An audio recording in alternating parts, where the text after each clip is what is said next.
যারা ভিডিও দেখছেন, যদি আপনার অন্ডকোষে ব্যথা করে আপনি কি মনে করবেন? আছে না যে অন্ডকোষে কি কি ত্রুটি হইতে পারে, অনেকেই জানতে চায় যে একটা অন্ডকোষে কি কি ত্রুটি হইতে পারে। একটা অন্ডকোষে নরমালি অন্ডকোষটা কি? অন্ডকোষটা হলো আমাদের পুরুষ অঙ্গের নিচে দুইটা টেস্টিস বা বিচি আমরা বলি গ্রাম বাংলার মানুষ, অনেকে তো আলুও বলেন, অনেকে কিন্তু ওই যে চরিত্র খারাপ হলে বলে যে আলুর দোষ, আলুর দোষ বলে, আসলে দুষ্টামি করে বলে। মূলত অন্ডকোষ থেকে আপনার শুক্রাণু তৈরি হয়। এই যে বীর্য, এই বীর্যটা কোথায় তৈরি হয় কি বলতে পারবেন? আপনি কি জানেন কি কি থাকে? একটা সিমেন্ট অ্যানালাইসিস করলে এখানে ফ্লুইড থাকে, পানি। এখানে এই ফ্লুইডটা কই থেকে আসে?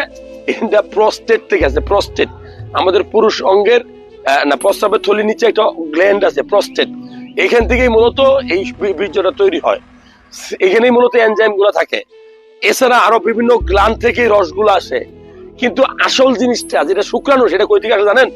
সেটা আছে টেস্টিস বা অন্ডকোষ থেকে। এই যে সিমেন্ট যদি আপনার কমে যায়, শুক্রাণু যদি কমে যায়, বীর্য যদি কমে যায়, আপনার মাথায় তো বাস পড়ার কথা, আপনি হাসেন।